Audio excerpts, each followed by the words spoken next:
Another edition of Beat the Closing Number presented by TheLines.com. You can follow The Lines on Twitter at TheLinesUS. You can follow us on Twitter. I'm at Eli Hershkovich. Mo is at Mo Nuwwarah. And our guest today, very pleased and grateful to be joined by the fantastic Bobby Marks at Bobby Marks42 on Twitter, ESPN, NBA front office insider. And he spent 20 years working in the NBA, including 5 as the assistant GM of the Nets. Remember to follow him on Twitter at Bobby Marks42.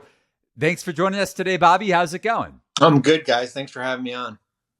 Of course. And before we get started, remember to give the video a thumbs up and ring the bell to get notifications whenever The Lines releases a new sports betting video on any market, including the NBA draft or NBA finals. And that's where we're going to start today, Bobby, talking about the Nuggets 1-0 series lead over the Miami Heat, now about minus 800 to win the series. Obviously, we're not going to ask you too many betting-centric questions, but Miami plus 550 now to win the series after sitting at about plus 400-ish yesterday, maybe plus 330, depending on the sports book. And Jokic, which was minus 130, Nikola Jokic, to post a triple-double in Game 1. He does just that. Miami, I know some of this thoughts after the game were that they, and I'm curious to get your perspective on this too, that they missed a lot of threes. But when you look into the numbers, 6 of 14 on open threes, which is 4 to 6 feet of space in between the shot, and 5 of 16 on wide open threes. And the Heat have also shot way above their heads in the postseason in comparison to the regular season numbers. So what were some of your takeaways from the game, including Jokic and Miami's three-point shooting? Yeah, I mean, I thought, certainly going the quick turnaround, certainly going from playing Monday to playing Thursday. You could say on the other end, well, it would have impacted Denver because they had been off so long here. I just thought that, although, how Miami has been able to get through Boston and Milwaukee and certainly the New York Knicks, there's always that laying factor. Like, this is still a team that did not shoot well during the regular season, that we're in the bottom 5 in offensive efficiency here, and that there's always going to be games where it's going to revert back to it, whether it had been, I guess, Game 5 against Boston or end of Game 4 against Boston here. Like, this is not, there's a difference between why the Denver Nuggets were the number 1 seed and why the Miami Heat were the number 8 seed here, where you're going to need consistent performances from whether it be Caleb Martin or Max Strus, and both guys certainly struggled here to certainly to have a chance if you're not going to get an A-level performance by Jimmy Butler. And then I think that's what you saw in Game 1. I think if you're Denver, like, what the game plan as far as letting Bam Adebayo basically go, hey, if Bam wants to take 20 attempts and, that's fine. If he wants to score 20, because that basically kind of eliminates a lot of other things as far as what they have. So I wasn't surprised, as far as for Game 1. I think Game 2 is going to be interesting because, as you guys know, like, every game is kind of like their own little mini series here, as far as what the adjust.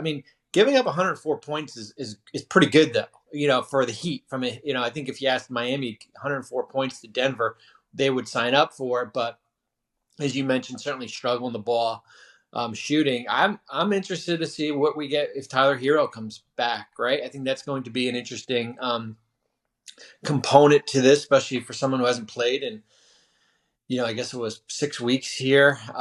He certainly adds a big layer. He's essentially their third best player. Guy can score, 20 points on a given night here. But Miami's entering must win already. I think game 2 is a must win for the Heat based on having to beat, Denver, 4 out of 5 games. That's a tall task there. And we've seen this Denver team can go on the road and win games. So that's kind of my take.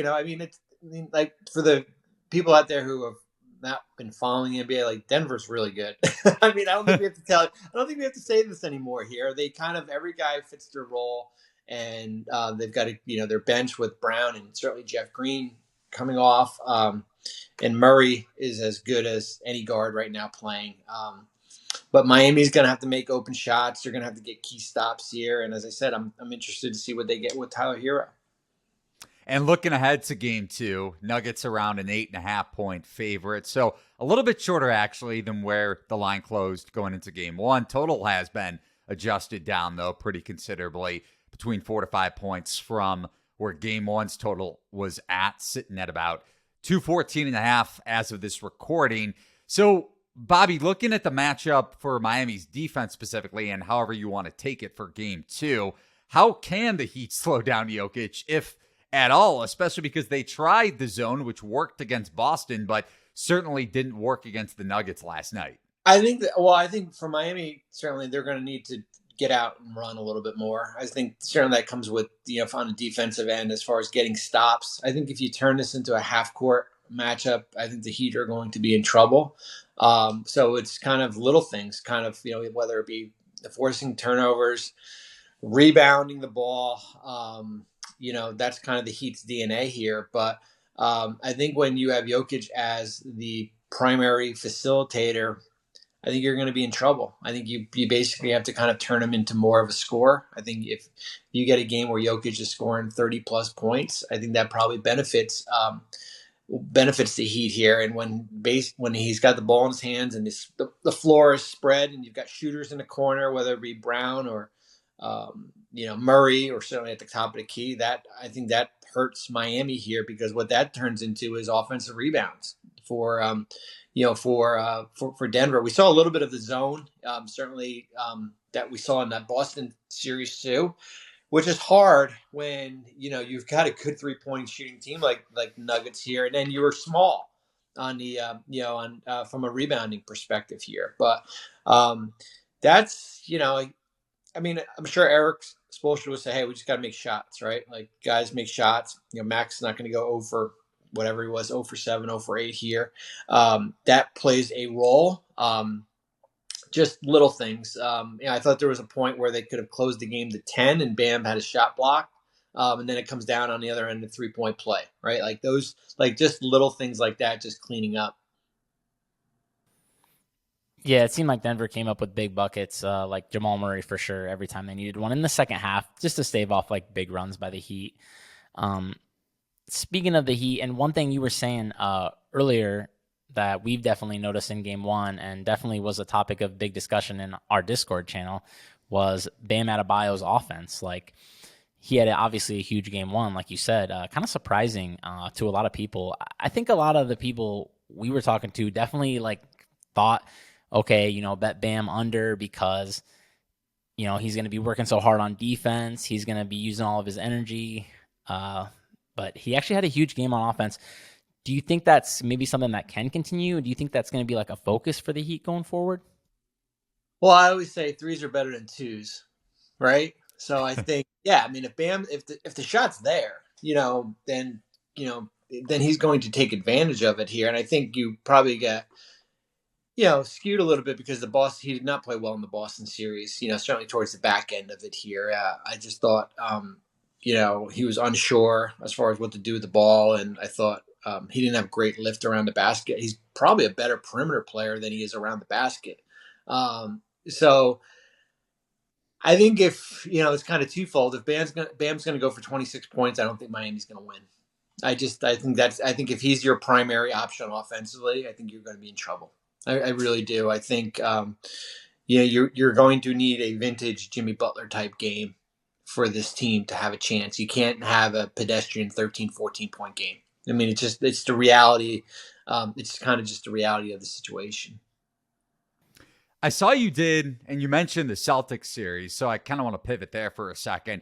I saw you did a little bit of a breakdown on what's next for the Celtics, and obviously getting bounced like that at home in a Game 7 doesn't look good when you look at the final score, but then you take into account the ankle injury for Tatum, Brown being banged up in the series as well, Malcolm Brogdon too. So Celtics pretty hampered on the injury report throughout this 7-game series. But what do you think happens to Boston this offseason, if anything, that dramatic? Yeah, I mean, Brad Stevens has already come out and said the coach, Joe Mazzulla, is not in danger of losing his job. So you'll expect him back, and they'll probably add some veterans to that coaching staff. I think the big question, of course, is going to be, certainly with Jaylen Brown. who's extension eligible to sign that big supermax contract. I would be surprised if A, it wasn't offered, and B, that Brown didn't sign it. I think it's easier to pivot a year or two from now if you feel like that the Brown Tatum combination doesn't work. I think, especially with these new rules in the collective bargaining agreement, I think Brown will get extended. Celtics can't trade him for a year as part of that extension. And then I think you figure it out next year as far as with these two players here, as far as if maybe you go in a different direction. Because for me, Jaylen Brown on an extension is a lot more valuable than Jaylen Brown going into the last year of his contract. I think there's kind of, there's a more of a risk for teams if he ever became a made available here. And certainly Grant Williams is going to be what's the future of Grant Williams, who's a restricted free agent. Yeah, I mean, it's a shame. You would have loved to seen a healthy Malcolm Brogdon, right? I mean, that's the reason why they got him in the trade from Indiana. That's why he won Sixth Man of the Year. His impact there. They've got an early second round pick. They can trade, a bunch of first down the road if they want to here. But we always look at the last game as the knee-jerk reaction, right? It's still a team that I know was 2 games away from winning it all and 1 game away from getting to the NBA Finals. And we have 2 players who are 25 and 26 and are wings in this league. It's hard to break up, right? It's hard to break up. And I've heard all along people say, well, Damian Lillard and guys like that. And like, what's going to happen is trading $50 million players for $50 million players is going to be extremely hard in this league going forward. It's just the reality of how these new rules are going to be, and building around, 2 or 3 guys making $50 million is extremely hard. So you better, if you're going to do that, you better make sure you have the right supporting cast around you. Now on to the NBA draft. And for the first overall pick, the Spurs are very likely, and according to the betting market, absolutely going to take Victor Wembanyama, number 1 overall. And I'm sure you feel the same way. He's actually minus 205 versus the field to win NBA Rookie of the Year already. And I know he didn't attend the Combine, which was a couple weeks ago in Chicago, but how dominant do you think he'll be in his first season in San Antonio? Well, I mean, I think it's going to be important to have a center around him. I think if you're going to ask him to play center, I think that's going to be a tall task. I don't know if we've ever seen a player like him come into this league. And I know LeBron certainly in 2003 and, the group in 96 with Kobe and Iverson. I just think his length, I don't think we've ever seen someone from a length standpoint who's 7'4", 7'5", and then it's got basically an 8-foot wingspan here, which is off the chart. I mean, he's going to the perfect situation in San Antonio with Greg Popovich. There's a good supporting cast around him already with, Keldon Johnson and Devin Vassell and Jeremy Sohan there. So there is a good group there here. I'm interested to see him playing at this level. France is not one of the more dominant leagues, let's say. It's not Spain. I don't even know if it's Australia, to tell you the truth. So I'm interested to see him play. I think from a durability standpoint, I think he'll be fine. I know he's frail, and that's always a concern here. But I think he's got the chance. I'm not ready to kind of hand him over the best player or the Rookie of the Year quite yet. But I think everything is there for him to have a really dominant, rookie year. I think for a lot of observers of the draft, obviously, and bettors, it's going to be the same way. A lot of the intrigue is going to start at pick 2, right? 2 and 3. Very split opinion seems to be out there. All the podcasts I've listened to, articles I've read, a lot of them from you guys, seem to kind of be leaning to Brandon Miller ever so slightly. And Brandon Miller is slightly favored to go number 2 in the markets over Scoot Henderson, even though, forever it was always assumed that Scoot Henderson was going to be the number 2 pick. So what are you hearing on that front, and how do you feel? Yeah, I mean it's interesting just because the two teams at 2 and 3, Charlotte and Portland, are two teams that have point guards, right? So, how much of a separation, do you feel there is between Brandon Miller and Scoot Henderson? So, if you're Charlotte at 2 and Scoot Henderson's the best available, do you pick him to play along with Lamelo Ball? Same with Portland with Damian Lillard here. I mean, I think that's going to be that's what you're faced with here. Brandon Miller is interesting because it's a position of need. He's a big wing. I mean, 6'9", 6'10". Did not finish the season strong, as we know. I thought really struggled shooting the ball. Jonathan Gavoni, our ESPN writer, has written that he's basically dealt with some mononucleosis and has lost a lot of weight, so he hasn't been working out as much. So I think you're going to, I don't, 1-on-0 individual workouts really don't tell me much, because you're not out there with other players here. So you're basically kind of judging it off the film of what he did at Alabama compared to what Scoot did the last 2 years, certainly with the Ignite. I mean, the Ignite, they play against, he played against NBA level competition with the Ignite. I mean, I saw him play against Grand Rapids 2 years ago in Vegas and basically dominated the game against guys who were former first-round picks and guys on two-way contracts. So how do you take that into equation also? So it's not, I don't think it's a clear-cut favor as far as who goes where. I think the next 3 weeks are going to play a big role, in this. Kind of the mystery box in the draft, or two of the big mystery boxes, I think, are going to be the Thompsons. Because a lot of the listeners and viewers probably are very familiar with some of the college players like Brandon Miller, and even have maybe heard of or seen Scoot Henderson, having played in that high-profile game against Wembanyama's team, all that sort of thing. But I think most people have never seen or maybe even read about the Thompsons.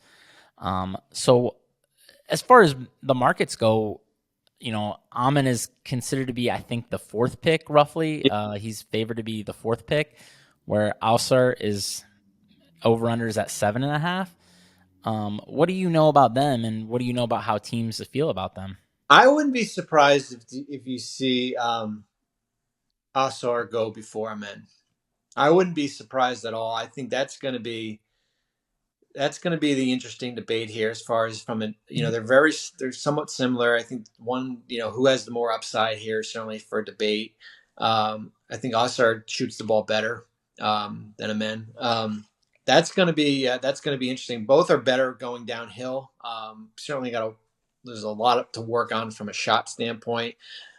Defensively, I think could play at certainly at a high level here. But you look at teams in that, whether it be Houston at 4, Detroit at 5, Orlando at 6, Indy and Washington at 8. I mean, that's kind of your group of teams there, right? Like, I would be surprised if we're at pick 8 and one of them are still on the board. Looking into the 5th overall pick, and Detroit hiring Monty Williams as their next head coach a couple days ago. Cam Whitmore, slight favorite to land with the Pistons, and Asora's in the mix too. Jarris Walker from Houston, anywhere between plus 275 and plus 375, actually, depending on the book, to go to the Pistons. And Detroit obviously already has, backcourt-wise, Kate Cunningham, Jaden Ivey last year from Purdue, and Killian Hayes. So how do you think that impacts the Pistons selection, if at all? And where do you think the Pistons go with this pick, or do they trade it? Yeah, I mean, anytime you have the worst record in the NBA, there's needs everywhere, right? And I think certainly backcourt, probably not as much, just because Cade was out most of the year with the injury, and you've got Cunningham and Ivy here. And they're basically kind of sitting in that sweet spot of all these big wings that are going to be available here, whether it be Whitmore or Walker, one of the Thompsons potentially. You've got Bogdanovic on your roster here, who's got another couple of years left, but you're basically drafting for the future. I think there's a hole at the 4 with, basically kind of a rotating door of like Isaiah Storr and Marvin Bagley. You're top heavy with centers with Wiseman and Doran. I think you're going probably wing here. I think that's kind of be where, whether it be one of Whitmore is intriguing. Just he's a big wing. I mean, he's from a size standpoint, kind of like a Kawhi Leonard size. I would want to say. Walker's more of kind of like a 3'4", 240, 250 here. So I think you're going to go, if you trade out, especially now with Monty Williams as a head coach, what's the value of 5 out there? I don't know if the value of 5 is where it was maybe a year ago or even 2 years ago here to get like an impact player here. So I still think kind of big wing. It's just a matter of kind of who that guy's going to be. Yeah, I'm really, really high on Jarris Walker, big into college basketball and loved his game. I mean, Whitmore, obviously coming back from the injury, certainly was dominant in the latter part of Big East play too. But over to another intriguing player, Gradey Dick from Kansas. His draft position at 9.5 right now. The over is juiced at DraftKings. And the thought is that he could go to Utah with the 9th overall pick or higher. And he shot above 40% in his lone season with Kansas. So two-parter here. What's the ceiling for Gradey Dick, maybe comp-wise to you, and where do you think he ends up? Yeah, I mean, comp-wise, I mean, that's an interesting one. I mean, like, it's hard. I don't think he gets past 11, So I do think, as you've mentioned, kind of where people have him in that Utah range, I think that's probably fair. There's a need based on his shooting. Big wing, as far as from a size standpoint. I don't know if I want to put a comp. I hate putting comps on guys and stuff like that. But, I mean, he's different than the Whitmore, Hendricks, Thompson group here, because I think he's probably one of the better shooters in the draft, and I think that has priority, especially for a Jazz team that it's got, Jordan Clarkson, who's got a player option, Colin Sexton, small guard. There's a need there as far as a guy to kind of come off your bench and shoot the ball. So another thing we wanted to check in on for the top 5, there's been a lot of trade buzz with a lot of these picks, specifically Portland through Detroit at 3 through 5, I think, mainly because like Portland obviously really wants to win right now. Houston obviously has to win right now because of draft trade reasons. And then you have Detroit, which, like you said, just has like tons of young players and might not necessarily like the players that they're looking at 5. So do you see any teams that are maybe likely to trade into those picks, or players who might be wild cards that could be picked in the top 5 because of trades? Because that could create like some intrigue for some bettors who might be able to take some long shots there.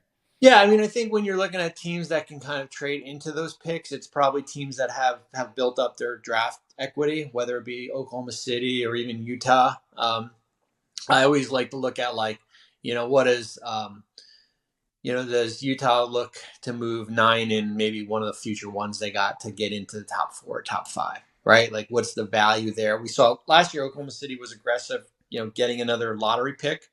What is it? What's the value of, where I think they're at 12, and they're still sitting on a 12 and let's say the Clipper pick, and 24.